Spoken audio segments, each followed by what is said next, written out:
Pursuit Special, also referred to as the V8 Interceptor, is the iconic black muscle car driven by the titular character during much of the Mad Max franchise, where it appears in 3 of 4 films as well as both video games. Mad Max. The first car shown in the film with the title Pursuit Special is a 1972 headquarters Holden Monero V8 coupe stolen and driven by the escaped criminal, the Knight Rider. The more famous Pursuit Special is a modified 1973 Ford Falcon XB GT. Max Rokitansky is offered the Black Pursuit Special, referred to as a V8 Interceptor, as an incentive to stay on the force as their top pursuit man after he reveals his desire to resign. Although Max turns the offer down, he later uses the black car to exact his revenge on an outlaw motorcycle gang who killed his wife and child. Origins. The vehicle started out as a standard white 351 cubic inches 1973 Ford Falcon XB GT coupe when in 1976, filmmakers Byron Kennedy and George Miller began pre-production on Mad Max. The movie's art director John Dowding designed the Interceptor and commissioned Melbourne-based car customizers Graphics International to modify the GT Falcon. Peter Arcadipane, Ray Beckley, John Evans and painter Rod Smythe transformed the car as specified for the film. Modifications. The main modifications are the black paint scheme as well as roof and boot spoilers, wheel arch flares, front nose cone and air dam designed by Arcadipane. There were also 8 individual exhaust side pipes. The most famous feature of the car is a non-functional and 8 1/2 supercharger protruding through the bonnet. Research conducted by Bob Fursenko, the original restorer of the vehicle after Mad Max 2, indicated that it was powered by an electric motor, others stated it was driven by the air conditioning compressor, both controlled by a red push-pull switch on the gear stick. Typically, functional superchargers are driven constantly by the engine and cannot be switched on and off, as portrayed in the first 2 Mad Max films. Promotional use. At the completion of filming, the producers could not pay all the creditors, so the Black Interceptor was passed on to part-time actor and motor mechanic Murray Smith, who was contracted to service and modify the car for high-speed filming. The blower and side pipes were removed to make it suitable for use as a road vehicle. It was then used as a promotional car for the film, before finally being put up for sale. Mad Max 2. In the meantime, the low-budget Australian film had gained worldwide success, prompting a sequel, Mad Max 2. For the film, the Pursuit Special was reacquired by Kennedy and Miller. New modifications. The rear wheels and side pipes were changed.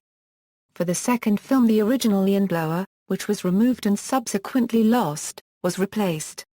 Unlike in the first film, this time the supercharger was functional and the effect of the blower being engaged or disengaged was created by placing the vehicle on a low loader, and while in motion, the Interceptor's engine was simply started or stopped. The car was cosmetically modified for the new post-apocalyptic setting with the addition of a pair of large cylindrical fuel tanks fitted in the rear, and its general appearance was given a more used look by painting the vehicle in matte rather than gloss black, and the paint was scrubbed off to appear rusty. The front end was also modified by removing the air dam. A duplicate car was also put together for the film. When the script required it to be destroyed by rolling down an embankment and eventually exploding, the duplicate Interceptor was used, leaving the original vehicle intact. Disposal and restoration. When production was completed the intact Pursuit Special was sold to a wrecking yard in Broken Hill, along with other wrecks from the movie. The GT Falcon was then on-sold to another wrecker in South Australia, and in the mid-80s the car was rescued by Bob Fursenko, who restored the Interceptor by having a new nose cone and air dam fitted, but retaining the fuel tanks from Mad Max 2. Fursenko confirmed the vehicle's authenticity with Kennedy Miller. It was subsequently shown widely in Australia before being sold by Fursenko and shipped to the Cars of the Stars Motor Museum in England, where it stayed until its closure in 2011. It was then relocated to the Desert Car Museum in Miami, Florida, USA. Mad Max, Fury Road. While the Pursuit Special did not appear in Mad Max Beyond Thunderdome, the vehicle returned for the 4th film in the franchise, Mad Max, Fury Road. Miller stated that all the vehicles are kind of hybrid, cobbled together, from the wrecks of the past. The vehicle only features briefly in the film. It is captured along with Max in the opening sequence, and is shown being repaired by a group of Immortan Joe's followers. It returns in the final battle, driven by one of the War Boys, only to be crushed between two larger vehicles. When asked in an interview with The Hollywood Reporter if Fury Road is a reboot or sequel, George Miller implied that it may not be, saying that the films are loosely connected. However, the comic book prequel to the film, for which Miller received a story credit, places it after Mad Max Beyond Thunderdome. Story: on screen, pursuit specials are unique, undercover police cruisers which also serve as interceptors. At the opening of the first movie in the series, there is only one pursuit special, which is rusty and used, and stored in a garage. It is stolen by the Knight Rider, a member of a motorcycle gang called the Z-Runners, and is later wrecked. Pursuit special, when the term is used, generally refers to Max's more famous V8 Interceptor Pursuit Special, a 1973 Ford XB Falcon GT 351, commissioned at great expense by a civil servant and the Main Force Patrol's commander, Commissioner Labertache. Assembled by the MFP's mechanic, Barry, it features port exhaust pipes and a blower supercharger.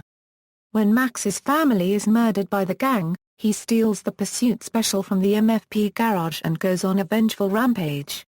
In Mad Max 2, set roughly 5 years after the events of the previous film, the pursuit special has suffered from the effects of the desert. It lacks the bottom end of the front bumper, the car is rusty and the tires appear to be in a poor state.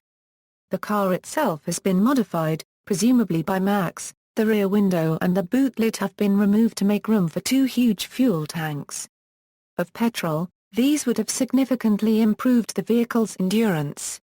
The car only appears at the beginning of the movie, where Max escapes a group of raiders, then rescues a mortally wounded member of an oil rig settlement. And then again later, when it is destroyed during Max's failed attempt to escape the settlement. The pursuit special returns in Mad Max, Fury Road. Includes a story arc where Max gathers parts to rebuild the vehicle before the events of Fury Road. The car is shown very briefly in the movie, having been driven by Max before it is destroyed by Immortan Joe's men. It is then repaired by Joe's War Boys, taken back to bare metal, giving it a silver appearance. It is then redubbed the Razor Cola and used as one of their vehicles. It is destroyed by being crushed between 2 larger trucks. Alternate video game story arc in the 2015 video game, Immortan Joe's son, Scabra Scrodus, is now warlord and Max has somehow recovered the pursuit special, though he loses it at the beginning of the game to have it be replaced by the Magnum Opus. In the final battle of the game, the Opus, now on par with the Interceptor, is destroyed along with both Scrodus' Land Mover, and the designer caretaker of the Opus, Chum Bucket. Max thinks he is now without a car, only to have Scrodus emerge with Max's Interceptor. After dispatching the warlord, Max reclaims his car, returns the picture of his family to the dashboard, and drives off into the wasteland. See also: Muscle Car, Ford Falcon GT, Ford Falcon, Police Interceptor Sedan, Ford Crown Victoria Police Interceptor. References. External links: Mad Max Movies are the most comprehensive Mad Max site online. Includes extensive information on the vehicles used in all 3 movies. Mad Max Replica Stats displays a comprehensive list of all known Mad Max replicas in the world. MadMaxCar.com an extensive look into a Mad Max Pursuit Special replica project that spanned nearly 5 years. Mad Max Online home to the original Mad Max movie, maintained by members of the cast and crew. Desert Museum, home of the original Pursuit Special.